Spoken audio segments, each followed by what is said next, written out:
ናይቶም መርዑ ተደንጋጺ ዝኾነ ናይ መኪና ሓደጋ ማልቢ ድማ ብፍርሒ ምውቃዕ ይጅምር ኮይኑ ግና ሓደ ዘይተገጣጠመሉ ነገር ነበረ። ዳንኤል ከምዚ ዓይነት ጭካነ ዝተመልኦ ገበን መፈጻሚ ክኾን ዝኽእል ድፍረትን ዓቕሚ ገንዘብን ካበይ ኣምፀአ? ግርማይ ነቲ ምርመራ ናብ ካሊእ ኣንፈት ወሰዶ። ኣብዚ ግዜ እዚ ትኹረቱ ዝገበሮ ኣብ መዋቲ መሓዝኡ ዝኾነ ዓርኪ መርዓዊ ዝነበረ በረከት እዩ። በረከትን ሳሙኤልን ካብ ብቆልዕነቶም ጀሚሮም መሓዙት ጥራይ ከይኮኑስ ኣብ ስራሕ እውን መሳርሕቱ እዩ። ግርማ ናይ በረከት ናይ ውልቀ ላፕቶፑን ሰነዳቱን ካብ ቤተሰቡ ወሲዱ ምምርማር ጀመረ። ንሰዓታት ዝኣክል ፋይልታትን ድሕሪ ምፍታሹ ሓደ ዝተሓበአ ፎልደር ረኸበ። ናይ ምሽጥር መኽፈቲኡ ንምፍላጥ ብዙሕ ድሕሪ ምድኻሙ ድማ ዝረኣዮ ነገር ብጣዕማ ደንገጾ።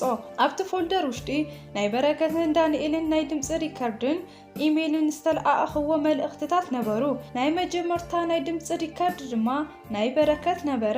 ዳኒ ሳሚ ክምርዓዋ ኢሉ እዩ። ኣነ ንኤደን ከም ዝፈትዋ እናፈለጥካ ብኸመይ ሱቕ ክትብል ክኢልካ? እዚ ክኾን የብሉን። እቲ ቐጻሊ ድማ ናይ ዳንኤል መልሲ ነበረ። በረከት ርግዕ በል፣ ኣነ እውን ከማኻ ንኤደን ክረኽባ ይደሊ እየ። ኮይኑ ግና ሳሙኤል ዕንቅፋት ኮይኑና እዩ። ንዕኡ ክነውግዶ ኣለና። ግርማ ነቲ ዝሰምዖ ነገር ክኣምን ኣይከኣለን። ቀዳማይ ዓርኩ ናይ በረከት ክፍኣት ካብዚ እውን ዝኸፍአ ነበረ። በረከት ናይ ሳሙኤል ገንዘብ ብምሽጥር ናብ ዳንኤል ኣካውንት ክልእኽ ከሎ ዝነበረ ሓበሬታ ይረኽቦ። ዳንኤል ነቲ ገንዘብ ተጠቒሙ እዩ ነቲ ገናሒ መኪና ዝቆፀሮ። ካብ ኩሉ ንላዕሊ ግን ዘደንገጾ ናይ መወዳእታ ናይ ድምፂ ሪካርድ እዩ። በረከት ዳኒ እቲ ሓሳብ ብጣዕሚ ሓደገኛ እዩ። ኣነ እውን እኮ ኣብቲ መኪና ውሽጢ ክህልው እየ በሎ። ኤደን እውን ክትህልው እያ በሎ። ዳንኤል ኣዮኻ ነቲ ገናሒ መኪና ዝነገርክዎ ብድሕሪት ጥራይ ንክወቕዑ እዩ። ንስኻን ኤደንን ብቕድሚት ስለልትኾኑ ምንም ኣይትኾኑን። ኮይኑ ግና ሳሙኤልን ካልኦቶምን ክብል ከሎ ግርማ ብድንጋጸ ነቲ ላፕቶፕ ይዓጽዎ። ሕዚ ኩሉ ነገር ግልጽ ኮይኑሉ እዩ። እዚ ናይ ቅንኢ ገበን ጥራይ ኣይኮነን፣ ክሕደትን ጭካነን ዝተመልኦ ነበረ። ኮይኑ ግና ሕዚ እውን ዝጎደለ ነገር ከም ዘሎ ተረድኦ። እቲ ተንኮል ካብዚ ንላዕሊ ዝገፍሐ መሰሎ። ግርማ ነዚ ኩሉ ሓበሬታ ሒዙ ናብ ፖሊስ ቅድሚ ምኻዱ ሓደ ናይ መወዳእታ ክገብሮ ዝግባእ ነገር ነበሮ።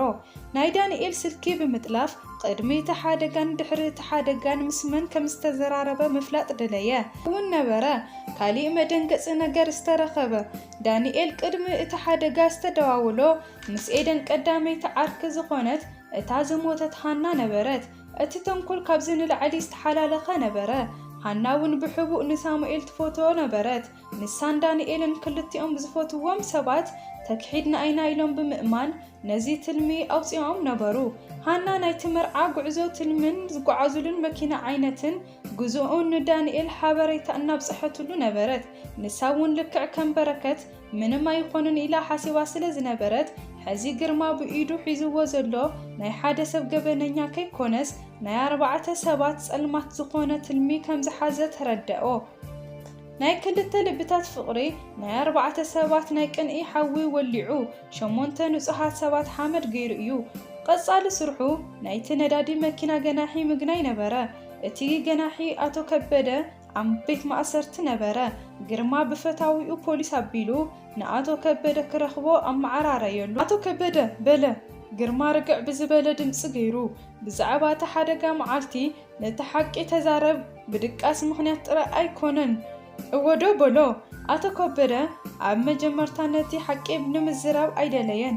ኮይኑ ግና ግርማ ሓደ ወረቐት ካብ ጅቡ ኣውፂኡ ኣብ ጠረጴዛ ቀመጦ። ቅድሚ 3 መዓልትታት እቲ ሓደጋ ኣብ ናይ ኣቶ ከበደ ኣካውንት ውሽጢ ፍርቂ ሚልዮን ቅርሺ ኣታዊ ከም ዝተገበረ ዘርኢ ናይ ባንኪ እንቅስቃስ ሓበሬታ ነበረ። እቲ ገንዘብ ዘእተወ ድማ ዳንኤል ኢንተርፕራይዝ ካብ ዝበሃል ድርጅት ነበረ። ናይ ኣቶ ከበደ ገጽ ተለዋወጠ። ረሃጽ ካብ ግንባሩ ምፍሳስ እውን ጀመረ። ኣብ መወዳእታ እውን ኣቶ ከበደ በኸየ። ብንብዓት እናተሓጸባ ኩሉ ነገር ተናዘዘ። ዳንኤል ረኺብዎ ናይቲ መርዓ መኪና ደፊኡ ከጋጭዎን እቲ ሓደጋ ድማ ብቸለልትነት ከም ዝተፈጠረ ኣምሲሉ ንክርከብ ብዙሕ ገንዘብ ከም ዝኸፈሎ ተዛረቦ።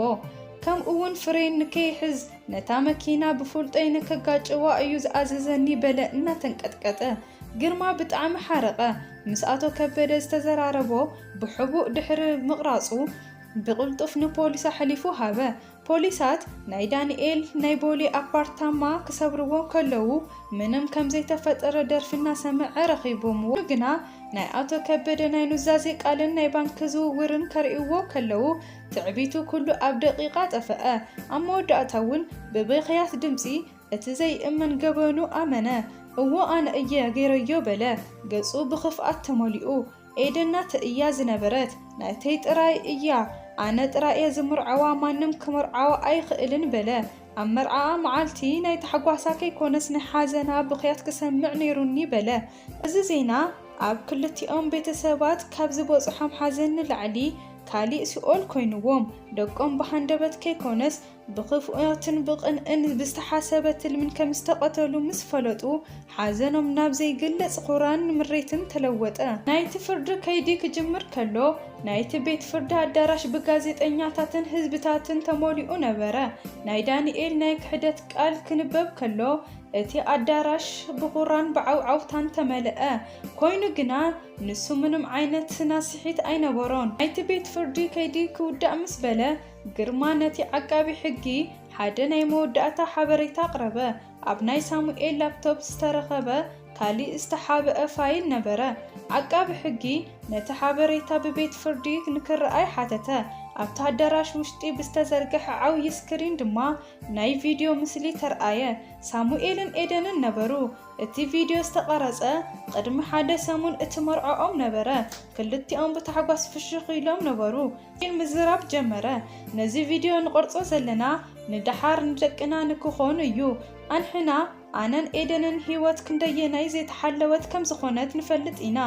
ኣነ ብግዲ ኣብ ምህናጽ ክሰርሕ ከለኹ ብዙሕ ሓደጋታት ርእየ እየ ኤደን እውን ኣብ ሆስፒታል ውሽጢ በብመዓልቱ ምስ ሞት ክትቃለስ ስለ ዝኾነት ኣንሕና ዋላ እኳ እንተዘይሃሊና ሓደ ነገር ምግዳፍ ንደሊ ኢና ኤደን ቀጸለት እወ ናይ ሳሙኤል ናይ ኤደንን ፋውንዴሽን ኢልና ሰይምናዮ ኢና ዕላምኡ ኣብ ገጠር ወለዲ ንዘይብሎም ህፃናት ቤት ትምህርትን ሕክምናን ምስራሕ እዩ ናይ መጀመርታ ካፒታልና ቀሚጥና ኢና ኮይኑ ግና ንሕና ኣብዘየለና ግዘ እዚ ሕልምና ከሳኽዐልና ዝኽእል ሓደ ሰብ የድለና እዩ በለ ሳሙኤል ደጊሙ ተዛረበ ክልቲእና ዝመረጽናዮ ሓደ ሰብ ኣሎ እዩ ኣብ ህይወትና ብሙሉእ ከም ሓም ዝረኣይናዮ ብተኣማንነቱ ዝኣምነሉ ናይ ልብና ኩሉ ንዛረቦ መሓዘና ግርማይ እዩ ግርማ ነዚ ቪድዮ ትርኢ ዘለኻ እንተደኣ ኮንካ ኣንሕና ዝጀመርናዮ ክትውድአልና ብሓደራ ንህበካ እቲ ቪድዮ ክውዳእ ከሎ በቲ ኣዳራሽ ውሽጢ ዝነበረ ድምፂ ኩሉ ጸጥ በለ